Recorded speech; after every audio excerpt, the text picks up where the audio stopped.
Good morning students. हमारा topic चल रहा था ग्रामर में ऑक्सिलरी वर्ब, जिसमें मैंने 2 टाइप बताए थे इसके, primary and modal. Primary auxiliary verb हमने पढ़ ली थी, जिसमें be form, have form and do form आई थी। अब यहाँ पे नेक्स्ट है मॉडल ऑक्सिलरीज, जिसे हम मॉडल्स भी बोला जाता है। ठीक है, पहले इन्हें मॉडल ऑक्सिलरीज बोला जाता था, लेकिन अब इन्हें मॉडल्स बोला जाता है। तो यहाँ पर नीचे मैंने लिख रखा है शैल, शुड, विल, वुड, ये सारे हैं modal auxiliaries. Is, am, are, was, were, has, have, had, do, does, did, ये सारे थे प्राइमरी में, ये होते हैं मॉडल ऑक्सिलरीज। अब हम इन्हें एक एक करके पढ़ेंगे, मतलब इनका यूज़ हम किस तरीके से करते हैं। तो यहाँ पे सबसे पहले दे रखा है यूज़ ऑफ शैल, यानी कि शैल का यूज़ हम कहाँ करते हैं। फ्यूचर टेंस में हमने इसका यूज़ करा था शैल का फर्स्ट पर्सन के साथ। फर्स्ट पर्सन होते हैं आई और वी, इसके साथ हमने शैल का यूज़ किया था। बाकी इसमें दे रखा है कि अगर हम सेकंड और थर्ड पर्सन के साथ, जो ही, शी, इट, यू, ये होते हैं, सेकंड पर्सन में आता है यू, योर, और थर्ड में आते हैं ही, शी, इट वगैरह। तो अगर हमें इनके साथ यूज़ करना है तो वो हम किस केस में करते हैं, या तो प्रॉमिस की केस में, मतलब वचन, नेसेसिटी और थ्रेट, मतलब कोई चीज़ अनिवार्यता है या धमकी। मतलब अगर हम अपोजिट करके यूज़ कर रहे हैं कि सेकंड और थर्ड पर्सन के साथ हम शैल का यूज़ कर रहे हैं, तब हम कब करेंगे, जब हम मतलब कोई चीज़ प्रॉमिस कर रहे हों, या फिर कोई चीज़ ज़रूरी हम करेंगे ही करेंगे उसे, या किसी को पनिशमेंट दी जा रही हो, धमकी दी जा रही हो, तो उस केस में हम यूज़ करते हैं शैल का सेकंड और थर्ड पर्सन के साथ। अब यहाँ पे देखते हैं एग्जाम्पल। फर्स्ट दे रखा है he shall help your brother, first है ये, सेकंड है he will help your brother. First sentence में जो दे रखा है he shall help your brother, मतलब अपोजिट यूज़ करा गया है। वैसे हम केवल आई और वी के साथ ही यूज़ करते हैं, लेकिन अब यहाँ पे हमने थर्ड पर्सन के साथ ही का यूज़ करा है, तो यानी कि यहाँ पे इसका मीनिंग बनेगा कि वो तुम्हारे ब्रदर की हेल्प ज़रूर करेगा। थर्ड है यहाँ पे he shall be punished for his misconducts, यानी कि वो उसके दुर्व्यवहार के कारण उसे पनिश करेगा। तो यहाँ पे उसको धमकी दी जा रही है, तो यहाँ पे हम ही के साथ यूज़ करेंगे शैल का, जो कि एक थर्ड पर्सन है।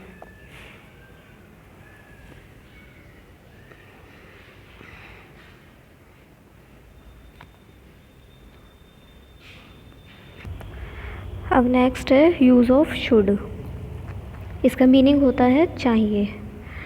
ठीक है, दूसरा शैल का पास्ट फॉर्म होता है शुड, इसको हम इनडायरेक्ट स्पीच में यूज़ करते हैं। 9th में आपने पढ़े होंगे डायरेक्ट टू इनडायरेक्ट, जब हम डायरेक्ट से इनडायरेक्ट बनाते हैं तो वहाँ पे हम पास्ट फॉर्म का यूज़ करते हैं, तो वहाँ पे शैल की जगह हम यूज़ करते हैं शुड का। थर्ड शुड का यूज़ करते हैं सजेशन एंड ऑब्लिगेशंस के लिए, यानी कि हमारे सुझाव या कर्तव्य, जहाँ हमें सुझाव देना हो या हमारे अगर ड्यूटी है, हमारे कर्तव्य है, तो वहाँ पे हम शुड का यूज़ करते हैं। एग्जाम्पल है यहाँ पे फर्स्ट दे रखा है यू शुड वॉक डेली, यानी कि तुम्हें डेली वॉक करना चाहिए। तो यहाँ पे ऐसे मतलब सजेशन दे रहा है, यहाँ पे सुझाव दे रहा है, तो यहाँ यूज़ करा हमने शुड का। नेक्स्ट सेकेंड एग्जाम्पल है यहाँ पे यू शुड ओबे योर टीचर्स, या फिर ये भी आ सकता है यू शुड ओबे योर पेरेंट्स, मतलब हमें अपने पेरेंट्स का या हमें अपने टीचर्स के आगे का पालन करना चाहिए। तो यहाँ पे ये हमारी ड्यूटी है, ऑब्लिगेशन है, कर्तव्य है, तो यहाँ पे हम यूज़ करेंगे शुड का। नेक्स्ट है यूज़ ऑफ विल। अब विल का यूज़ देखेंगे, इसको हमने फ्यूचर टेंस में यूज़ करते हैं। फ्यूचर टेंस जब बनाए थे वहाँ पे हम विल का यूज़ करते थे, लेकिन विल का यूज़ जैसे हम शैल का यूज़ करते थे आई और वी के साथ, तो विल का यूज़ करा था हमने सेकंड एंड थर्ड पर्सन के साथ। तो एक तो इसका यूज़ होता है सेकंड एंड थर्ड पर्सन के साथ, बट अगर हमें अपोजिट करना हो कि फर्स्ट पर्सन यानी कि आई और वी के साथ यूज़ करना हो, तब हम किस केस में यूज़ करेंगे, जहाँ डिटर्मिनेशन यानी कि दृढ़ निश्चय हो, नेसेसिटी अनिवार्यता हो, या फिर विश कोई इच्छा हो, तो उस समय हम यूज़ करेंगे विल का। जैसे हमने शैल में यूज़ करा था नेसेसिटी के लिए, धमकी के लिए, तो वहाँ शैल का यूज़ हुआ था। बट अगर दृढ़ निश्चय हो, अनिवार्यता हो या इच्छा हो, तब हम यूज़ करेंगे विल का, मतलब अपोजिट कर देते हैं उस समय। एग्जाम्पल दे रखा है यहाँ पे फर्स्ट है ही विल गो देयर। अब यहाँ पे हम जो ही है वो थर्ड पर्सन है, तो उसके साथ हमने विल का ही यूज़ करा है, तो यानी कि सिंपल सेंटेंस हो गया कि वो वहाँ जाएगा। बट नेक्स्ट जो है he will, I will help you, I क्या है, फर्स्ट पर्सन है, तो फर्स्ट पर्सन के साथ हम किस समय यूज़ करते हैं, जब अनिवार्यता हो या दृढ़ निश्चय। तो इसमें दृढ़ निश्चय और इच्छा तो है नहीं, मतलब इच्छा तो हो भी सकती है, बट ये बोला आई विल हेल्प यू, यानी कि मैं तुम्हारी हेल्प ज़रूर करूँगा। तो यहाँ पे उसमें जब नेसेसिटी आ जाती है तो वहाँ पे हम ज़रूर लगा देते हैं। थर्ड दे रखा है ही विल बी रिवॉर्डेड, यानी कि उसे इनाम दिया जाएगा। तो यहाँ पे उसकी क्या है, मतलब एज ए विश की तरह यहाँ पे बोला गया है कि उसे रिवॉर्ड मिलेगा। तो यहाँ पे हमने यूज़ करा है विल का, वो भी वी के साथ, जो कि क्या है, सेकंड पर्सन है, फर्स्ट पर्सन है।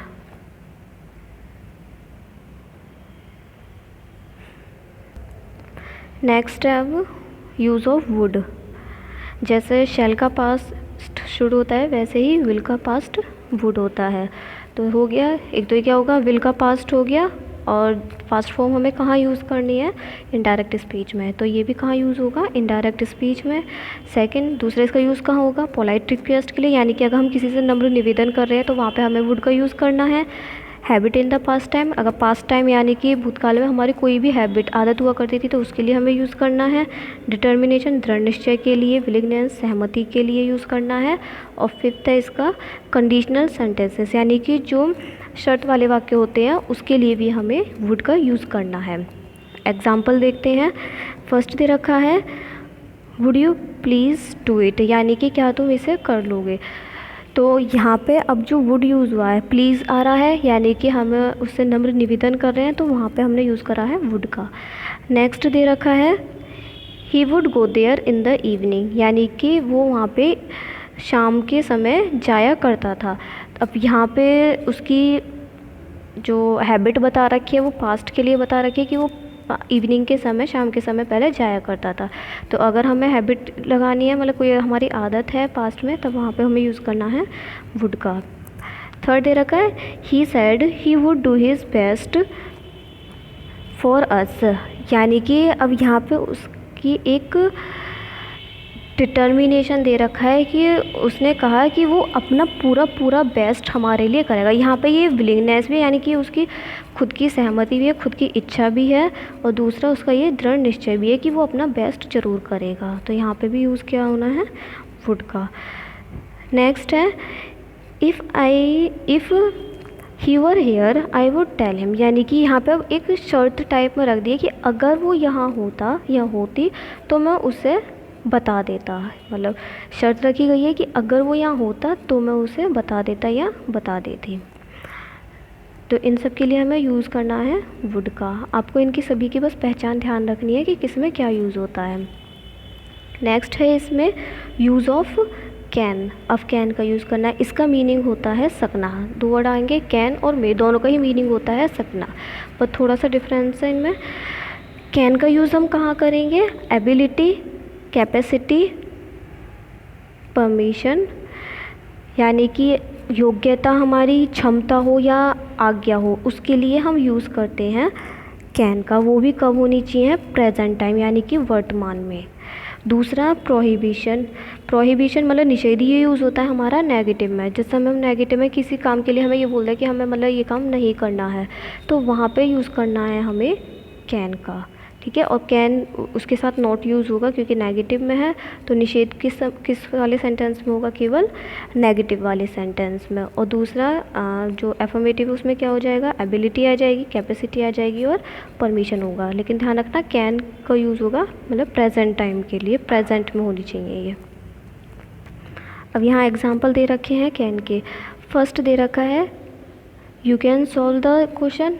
अब उसकी यहाँ पे एबिलिटी दे रखी है कि तुम इस क्वेश्चन को सॉल्व कर सकते हो। थोड़ा ऐसा अगर हम मीनिंग में भी ट्रांसलेट करेंगे तो हमें पता चल जाएगा कि हमें क्या यूज़ करना है। नेक्स्ट है you can sit in my lawn. यहाँ पे परमिशन दी जा रही है कि तुम मेरे लॉन में बैठ सकते हो। नेक्स्ट है you can not park your car here. अब यहाँ पे निषेध है, मतलब प्रोहिबिशन लगा दिया है कि तुम यहाँ पे कार को पार्क नहीं कर सकते हो। नेगेटिव आ रहा है तो वहाँ पे हमने किसका यूज़ करा है, कैन का। नेक्स्ट है यहाँ पे यूज़ ऑफ कुड। कुड किसका पास्ट होगा, कैन का। ठीक है। और दूसरा किस में यूज़ होना है, इनडायरेक्ट स्पीच में यूज़ होना है। दूसरा जैसे हम कैन को यूज़ करते थे एबिलिटी और कैपेसिटी के लिए, वो भी किस समय, प्रेजेंट टाइम में। बट इसको किस में यूज़ करेंगे, क्योंकि पास्ट है तो पास्ट टाइम में अगर हमारी एबिलिटी या कैपेसिटी बताई गई है, क्षमता या योग्यता, तो वहाँ पे कुड का यूज़ करना है। दूसरा पोलाइट रिक्वेस्ट के लिए यूज़ करना है।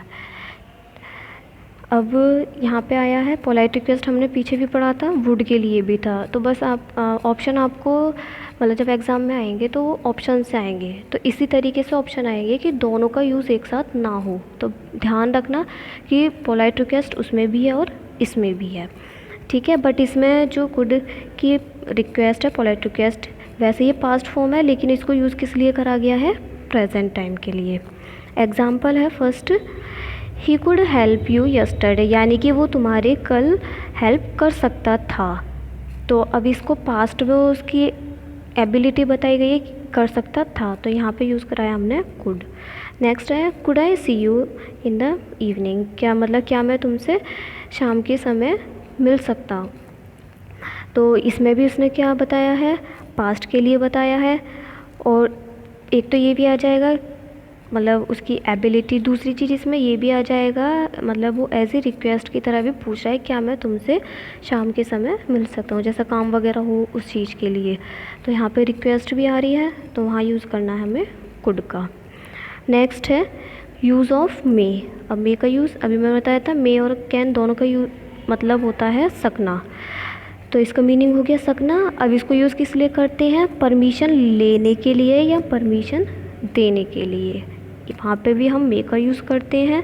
दूसरा पॉसिबिलिटी प्रोबेबिलिटी, यानी कि अगर संभावना हो या कहीं पे मतलब कुछ शक हो, ज़्यादा वो नहीं मतलब किसी चीज़ से रिलेटेड संभावना हो या उस चीज़ से रिलेटेड हमें शक हो, एक ही बात है संभावना या शक, तो वहाँ पे भी हमें यूज़ करना है मे का। थर्ड है इसमें विश, विश मतलब इच्छा के लिए भी हमें यूज़ करना है। और एक चीज़ ध्यान रखनी है, इसमें एक्सक्लेमेटरी साइन यूज़ होता है लास्ट में, जैसे में हम विश करते हैं तो जैसे हम बोलते हैं ना may God bless you, may you live long, तो यहाँ पे क्या है ये विश है, तो वहाँ पे हम यूज़ करते हैं मे का।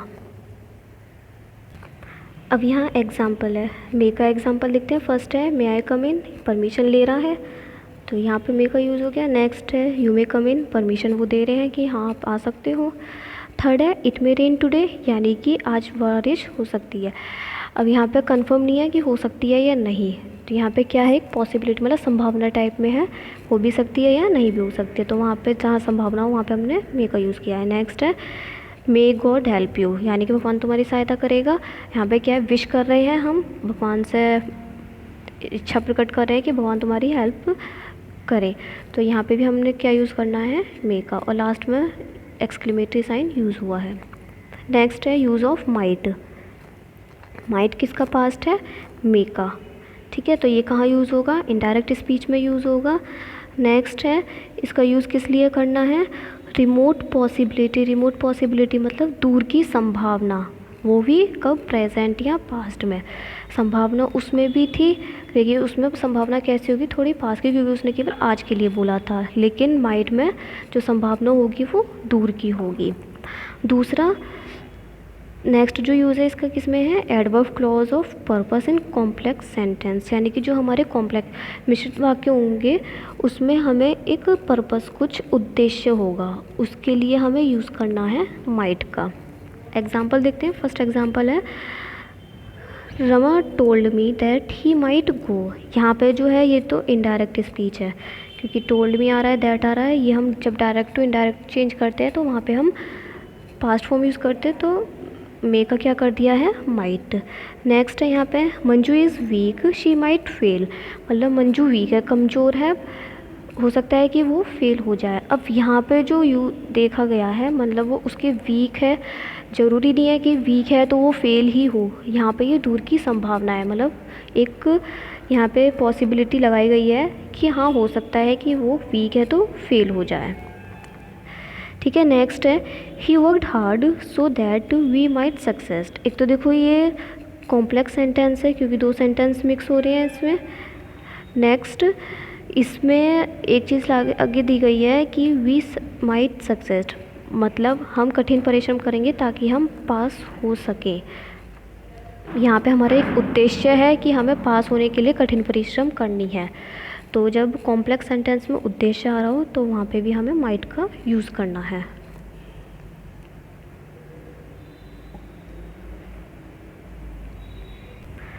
अब नेक्स्ट है आपका मॉडल्स है यूज़ ऑफ मस्ट। इसका मीन होता है चाहिए। इसका यूज़ कहाँ कहाँ होता है? नेसेसिटी के लिए, कंक्लूज़न के लिए, ऑब्लिगेशन एंड प्रोहिबिशन। मतलब नेसेसिटी अनिवार्यता हो गई, कंक्लूज़न होता है जो निष्कर्ष निकल के आता है उसके लिए, ऑब्लिगेशन भी बता दिया था कर्तव्य, प्रोहिबिशन भी बताया था निषेध के लिए। ठीक है, एग्जाम्पल से समझते हैं। जैसे फर्स्ट दे रखा है यू मस्ट गो नाउ, यानी कि अब तुम्हें जाना पड़ेगा। तो यहाँ पे उसकी अनिवार्यता दे रखी है कि अब तुम्हें जाना चाहिए, जाना पड़ेगा, तो वहाँ पे यूज़ करेंगे हम मस्ट का। नेक्स्ट में दे रखा है now it is 11 mister Arun must be in the office. यहाँ पे एक कंक्लूज़न निष्कर्ष दे दिया है कि अब 11 हो रहे हैं, मतलब 11 बज रहे हैं, तो जो मिस्टर अरुण है वो अपने ऑफिस में होंगे। मतलब बिल्कुल कंफर्म है ये चीज़, तो यहाँ पे हमने मस्ट का यूज़ करा है। नेक्स्ट है you must defend our borders, यानी कि हमें अपने देश की सीमा की रक्षा करनी चाहिए। तो यहाँ पे क्या है, ये एक हमारा कर्तव्य है। नेक्स्ट है you must not read my diary, यानी कि तुम्हें मेरी डायरी नहीं पढ़नी चाहिए, ये एक निषेध कर दिया है। मोस्टली जो प्रोहिबिशन यानी कि जो निषेध यूज़ करते हैं वो नेगेटिव में ही होता है। इससे पहले कैन नॉट में भी आया था निषेध, और अब ये यहाँ पे आया है। ठीक है, नेक्स्ट है अब आपका यूज़ ऑफ ओट टू। सबसे पहले तो इसमें ध्यान रखना, हमेशा ओट के साथ टू ज़रूर मिलेगा, ये वाला प्रीपोजिशन ज़रूर मिलेगा, और इसके साथ में वर्ब की फर्स्ट फॉर्म मिलेगी। ठीक है, अगर फिल करने के लिए आता है तो शायद हो सकता है वो आपको टू वहाँ पे ऑलरेडी हो, टू प्लस वर्ब की फर्स्ट फॉर्म, तो कुछ देखने की ज़रूरत नहीं है, डायरेक्ट वहाँ पे ओट फिल करना है। वैसे और इसका यूज़ करा जाता है मोरल ऑब्लिगेशन यानी कि नैतिक कर्तव्यों के लिए, और दूसरा स्ट्रॉन्ग प्रोबेबिलिटी यानी कि जब बहुत अधिक संभावना हो वहाँ यूज़ करते हैं। जैसा हम पहले करा था, लेकिन वहाँ पे केवल संभावना थी, दूर की भी थी, और या मतलब या 50-50 हो तब, बट यहाँ पे क्या है, बहुत स्ट्रॉन्ग संभावना हो तब हमें यूज़ करना है ओट टू का। एग्जाम्पल है, फर्स्ट है you ought to go there, तो यहाँ पे टू प्लस वर्ब की फर्स्ट फॉर्म है, तो यहाँ पे हमने यूज़ करा ओट। नेक्स्ट है you ought to obey your teacher, यहाँ पे क्या है, हमारी एक नैतिक कर्तव्य है, मोरल ऑब्लिगेशन है, यहाँ हमने यूज़ करा है ओट टू। इसके साथ भी हमने V1 यूज़ करा है, यानी कि वर्ब की फर्स्ट फॉर्म यूज़ करी है। थर्ड एग्जांपल है Pakistani team is very strong, it ought to win the match. यहाँ पे ये दे रखी है स्ट्रॉन्ग प्रोबेबिलिटी, उन्होंने ये नहीं बोला है कि पाकिस्तानी मतलब स्ट्रॉन्ग है तो उसे जीतनी चाहिए ज़रूर, तो यहाँ पे उन्होंने स्ट्रॉन्ग मतलब बहुत अधिक संभावना कर ही दी है। ठीक है, जैसे इससे पहले एक एग्जांपल आया तो उसमें क्या था, उसमें तो उसने मतलब दूर की संभावना बोली थी कि वो लड़की वीक है, हो सकता है वो पास हो, तो 50-50 था, पास हो भी सकती है और नहीं भी हो सकता है, बट यहाँ पे इन्होंने बिल्कुल स्ट्रॉन्ग कर दिया है कि उसे जीतना चाहिए बिल्कुल।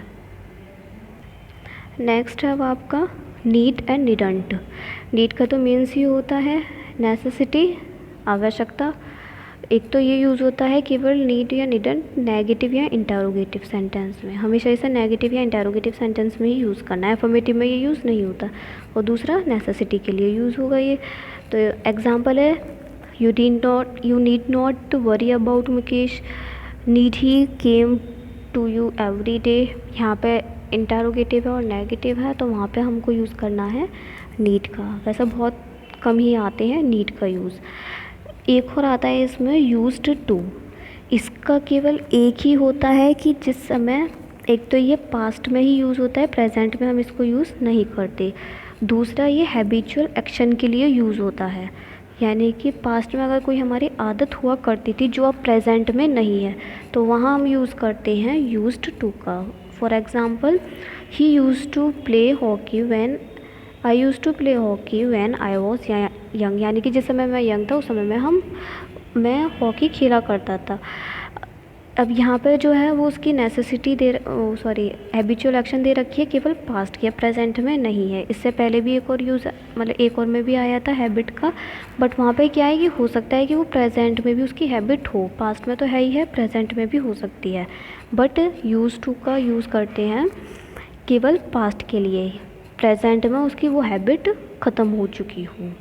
तो ये सारे हैं आपके मॉडल्स वर्ब्स। इसमें अगर किसी में भी कोई भी प्रॉब्लम हो तो आप एक बार पूछ लेना। वैसे सारे इजी हैं, आपको केवल इनकी क्या क्या किसकी आइडेंटिटी है, किस में मतलब कौन सा मॉडल किस चीज़ के लिए यूज़ होता है, आपको केवल इतना ही याद रखना है। और बहुत सारे इसमें ऐसे भी हैं जिसमें मतलब डबल भी दे रखा हो कि हाँ नेसेसिटी इसमें भी है, नेसेसिटी उसमें भी है।